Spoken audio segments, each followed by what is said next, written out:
Mais il est vrai que la majorité des médias, la majorité des experts laissent entendre clairement qu'on se dirige vers une victoire d'Hillary Clinton. Honnêtement, Hillary Clinton a les meilleures chances de l'emporter demain, pas seulement parce qu'elle est légèrement en avance sur Donald Trump dans les sondages nationaux, mais aussi parce qu'elle est très bien placée dans les swing states. Hillary Clinton est toujours favorite dans les derniers sondages. Est-ce qu'elle n'est pas trop favorite? Est-ce que les Américains se préparent quand même à une éventualité Trump? Moi, je pense que les médias français n'ont jamais vraiment pris la candidature de Donald Trump au sérieux. Je regardais BFM TV, moi, et jusqu'à environ minuit, 1h du matin, tous les médias français donnaient Hillary Clinton gagnante.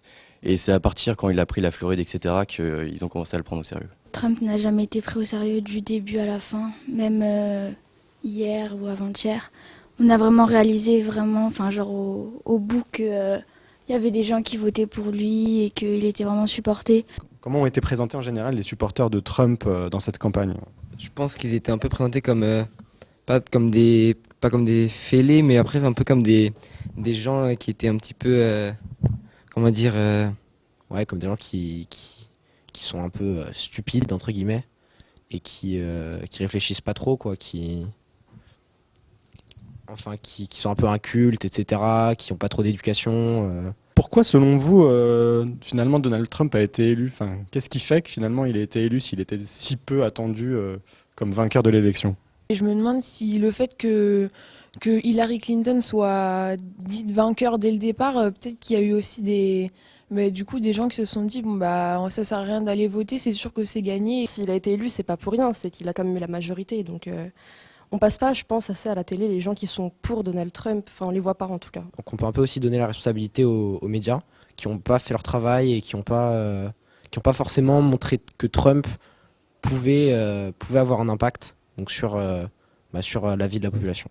Je vais vous montrer un extrait de la chaîne américaine CNN. Donc c'est un extrait qui date de mars dernier, donc il y a 7 mois. La chaîne CNN va faire son mea culpa, en fait, va présenter à l'antenne un zapping, une compilation d'extraits dans lesquels les journalistes de la chaîne et les experts politiques de la chaîne s'étaient complètement trompés sur Donald Trump, à savoir qu'ils avaient sous-estimé ses chances de réussite. This is a reality TV show star trying to run to pump up his profile even more because he's drunk on pure ego. I can't treat it as a serious Republican platform, and I can't treat it as if it's coming from a serious Republican candidate. Donald Trump is not a serious presidential candidate. I have to tell you that. I don't think we're going to see him in the field for very long. Donald Trump is not going to be the Republican nominee. If that happens, I will come on your show and eat my shoelaces. Je pense que la CNN diffuse ces anciens extraits un peu pour s'excuser de ne pas avoir pris trop Trump au sérieux. Le fait de le voir accéder sans doute à la primaire à l'époque, c'était impensable. Est-ce que c'est courant qu'une chaîne de télévision fasse ce type d'excuses? Moi, j'en ai jamais vu, donc ça m'étonne beaucoup, mais je trouve que c'est quelque chose de bien. Moi non plus, j'ai jamais vu d'excuses publiques comme ça d'une chaîne télévisée. Ça prouve que, au début, quasiment tous les médias considéraient Trump comme un fait divers qui agitait les foules.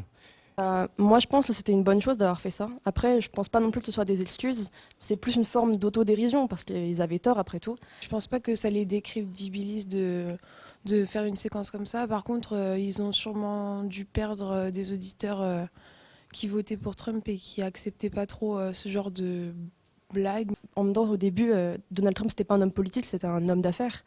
Donc personne s'y attendait, c'est pour ça peut-être que personne ne le prenait au sérieux. Il avait des propos un peu misogynes et racistes. Moi, je pense que les médias ont beaucoup joué dans la victoire de Trump. Après, c'est indirectement, parce qu'ils ont fait que le discréditer. Je crois qu'il y avait, sur les 200 médias américains, il y avait que 4 médias qui étaient pour Trump et tous les autres étaient contre lui.